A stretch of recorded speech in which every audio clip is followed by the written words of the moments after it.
नमस्कार। आज हम विज्ञान की दुनिया के एक बहुत ही दिलचस्प सफर पर चलने वाले हैं, परमाणु की संरचना। हाँ, हमारे पास कक्षा 9 विज्ञान के कुछ बेहतरीन नोट्स हैं। और हमारा मिशन है इन नोट्स की मदद से उस कहानी को समझना जिसमें हमारी सोच पूरी तरह से बदल गई। बिल्कुल।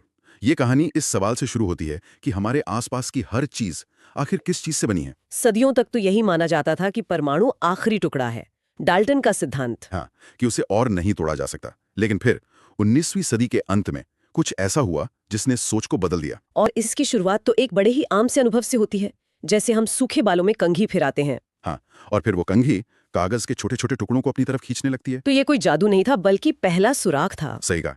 नोट्स में भी यही लिखा है।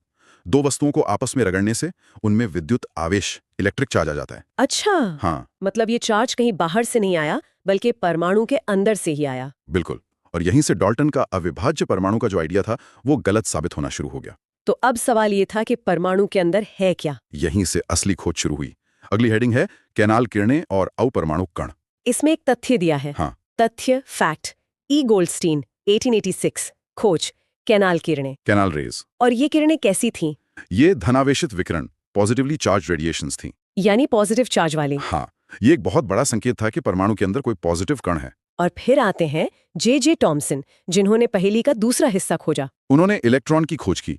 ये एक ऋणावेशित मतलब नेगेटिव चार्ज वाला कण था। तो अब हमारे पास दो कण हो गए, एक पॉजिटिव और एक नेगेटिव। सही। नोट्स के हिसाब से इलेक्ट्रॉन का प्रतीक है E-, आवेश है -1 और द्रव्यमान नगण्य मतलब ना के बराबर। बहुत हल्का। और दूसरा कण प्रोटॉन, भारी। बिल्कुल। तो अब सवाल ये था कि ये दोनों कण परमाणु के अंदर रहते कैसे हैं? क्या वो बस ऐसे बिखरे हुए हैं? इसी सवाल का जवाब खोजने के लिए अर्नेस्ट रदरफोर्ड ने अपना प्रसिद्ध प्रयोग किया। हाँ, अगले हेडिंग यही है, रदरफोर्ड का प्रकीर्णन प्रयोग, रदरफोर्ड्स स्कैटरिंग एक्सपेरिमेंट। तो उन्होंने क्या किया? उन्होंने सोने की एक बहुत ही पतली पन्नी ली, लगभग 1000 परमाणु जितनी मोटी। इतनी पतली? हाँ, और उस पर तेज गति वाले अल्फा कणों की बौछार की। ये अल्फा कण क्या होते हैं? नोट्स में लिखा है, ये द्विआवेशित हीलियम कण He2+ हैं, मतलब पॉजिटिव चार्ज वाले भारी कण। तो रदरफोर्ड को क्या उम्मीद थी इस प्रयोग से? उनकी परिकल्पना थी कि अल्फा कण भारी होते हैं, इसलिए उम्मीद थी कि वो विक्षेपित होंगे। मतलब उन्हें लगा कि कण पन्नी से टकराकर थोड़ा बहुत रास्ता बदलेंगे। हाँ, जैसे कोई गोली कागज की दीवार से निकल जाती है। पर जो हुआ उसने सबको हैरान कर दिया। ऐसा क्या हुआ? अगली हेडिंग है प्रयोग के परिणाम, ऑब्जर्वेशंस। 3 हैरान करने वाली बातें सामने आई। पहली क्या थी? अधिकतर कण सीधे निकल गए। सीधे निकल गए?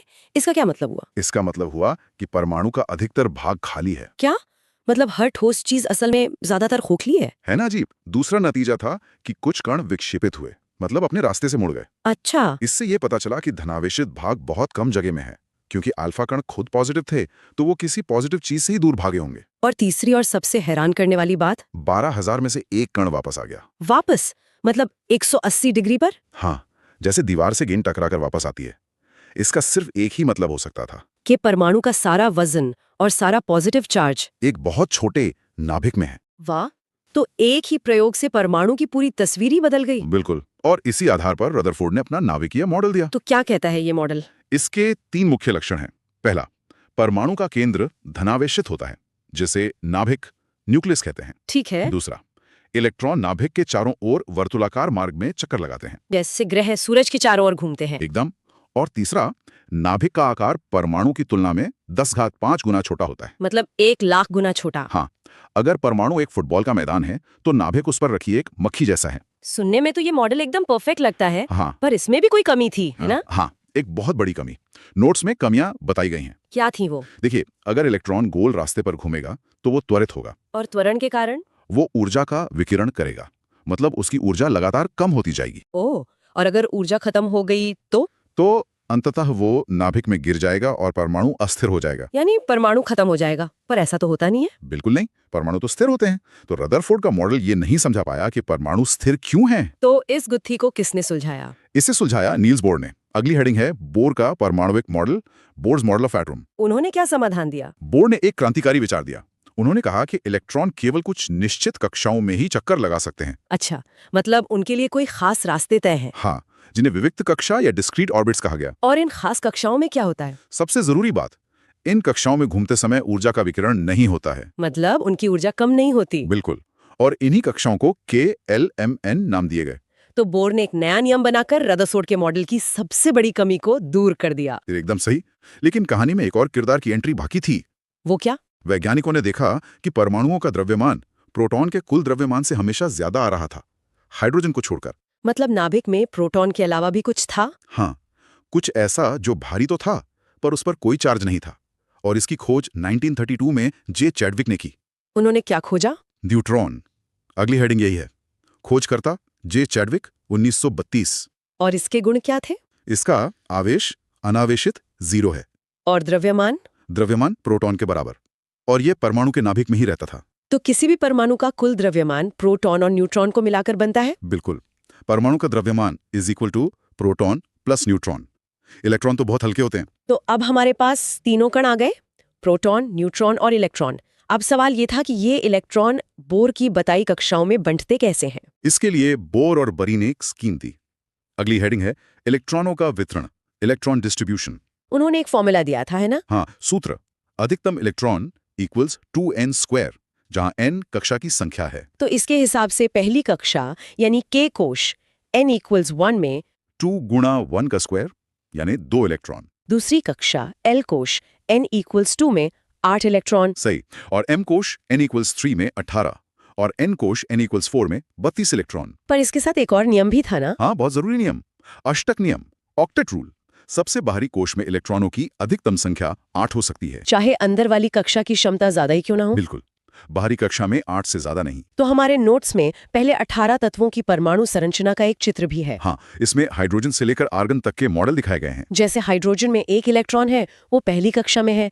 हीलियम में 2 है और उसकी पहली कक्षा पूरी भर गई। सही। और लिथियम में 3 इलेक्ट्रॉन है, तो 2 पहली कक्षा में और बचा हुआ 1 दूसरी कक्षा में चला जाता है। और ये सिलसिला आर्गन तक जाता है, जिसके बाहरी कोश में भी 8 इलेक्ट्रॉन है। और आप देखेंगे कि हीलियम, नियॉन और आर्गन, इन सब की बाहरी कक्षा पूरी तरह से भरी हुई है, इसीलिए ये किसी से क्रिया नहीं करती। लेकिन बाकी तत्वों का क्या, जिनकी बाहरी कक्षा अधूरी है? यहीं से केमिस्ट्री का सबसे जरूरी कॉन्सेप्ट आता है, संयोजकता, वैलेंसी। इसका क्या मतलब है? परिभाषा है, परमाणु की आपस में सहयोग करने की क्षमता को संयोजकता कहते हैं। मतलब जुड़ने की क्षमता? हाँ, हर तत्व चाहता है कि उसकी बाहरी कक्षा पूरी भर जाए, यानी उसमें 8 इलेक्ट्रॉन हो जाएं। और इसके लिए वो क्या करता है? यह इलेक्ट्रॉन की साझेदारी, शेयरिंग, ग्रहण, गेनिंग या त्याग, लूजिंग से होता है। तो इसे निकालते कैसे? बहुत आसान है। नोट्स में 2 स्थितियां दी हैं। स्थिति ए, अगर बाहरी इलेक्ट्रॉन 4 हैं, मतलब 4 या उससे कम। हाँ, तो संयोजकता बराबर बाहरी इलेक्ट्रॉन संख्या। जैसे मैग्नीशियम का विन्यास है 2,8,2। बाहर 2 इलेक्ट्रॉन है तो संयोजकता 2 हो गई। और अगर 4 से ज्यादा हुए तो? जैसे फ्लोरीन, जिसका विन्यास है 2,7। वो है स्थिति बी। अगर बाहरी इलेक्ट्रॉन 4 हैं तो सूत्र है संयोजकता बराबर 8 बाहरी इलेक्ट्रॉन। तो फ्लोरीन के लिए ये होगा 8 - 7 यानी 1। बिल्कुल। उसे अपना अष्टक पूरा करने के लिए बस 1 इलेक्ट्रॉन चाहिए, तो वो 1 इलेक्ट्रॉन ले लेगा। संयोजकता 1 हुई। ये तो बहुत सरल है। अच्छा, अब हर तत्व की अपनी एक पहचान होती है ना? परमाणु संख्या और द्रव्यमान संख्या। हाँ, ये किसी भी तत्व के पहचान पत्र जैसे हैं। पहली है परमाणु संख्या, एटॉमिक नंबर Z। ये क्या होती है? एक परमाणु के नाभिक में उपस्थित प्रोटॉनों की कुल संख्या। जैसे कार्बन की परमाणु संख्या 6 है, मतलब उसमें 6 प्रोटॉन हैं। और यही तय करती है कि तत्व कौन सा है। बिल्कुल। और दूसरी है द्रव्यमान संख्या, मास नंबर A। ये क्या है? जैसे नाभिक में उपस्थित प्रोटॉन्स प्लस न्यूट्रॉन्स का योग है, इन्हें न्यूक्लियॉन भी कहते हैं। जैसे एल्यूमिनियम में 13 प्रोटॉन और 14 न्यूट्रॉन होते हैं। तो उसकी द्रव्यमान संख्या हो गई 27U। और इसे लिखने का भी एक खास तरीका है। हाँ, यहाँ चित्र में दिखाया गया है।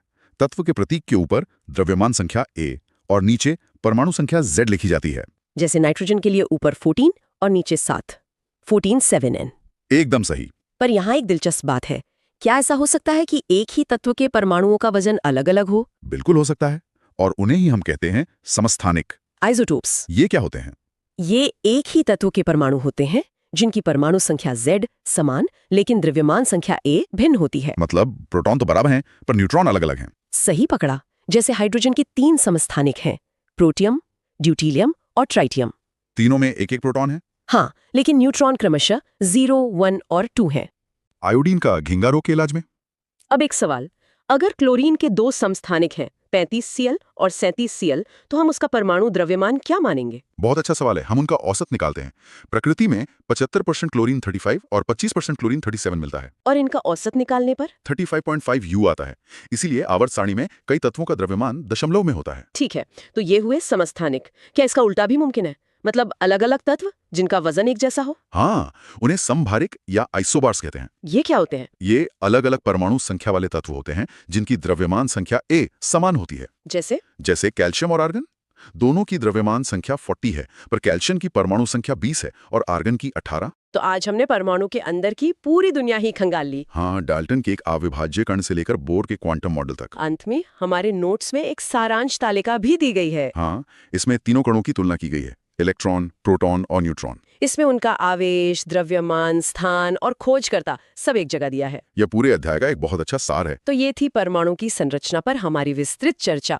उम्मीद है कि इस तरह समझने से सारे संदेह दूर हो गए होंगे। यह वाकई एक शानदार यात्रा रही है और इस पूरी चर्चा के बाद एक सवाल सोचने के लिए छोड़ जाते हैं। क्या सवाल? हमने समस्थानिकों आइसोटोप्स के बारे में पढ़ा, जिनमें प्रोटॉन की संख्या समान होती है। हाँ। हमने समभारिकों आइसोबार्स के बारे में भी पढ़ा, जिनमें द्रव्यमान संख्या समान होती है। सही है। क्या ऐसे भी तत्व हो सकते हैं जो पूरी तरह अलग हों, अलग परमाणु संख्या, अलग द्रव्यमान संख्या, लेकिन उनमें एक चीज समान हो?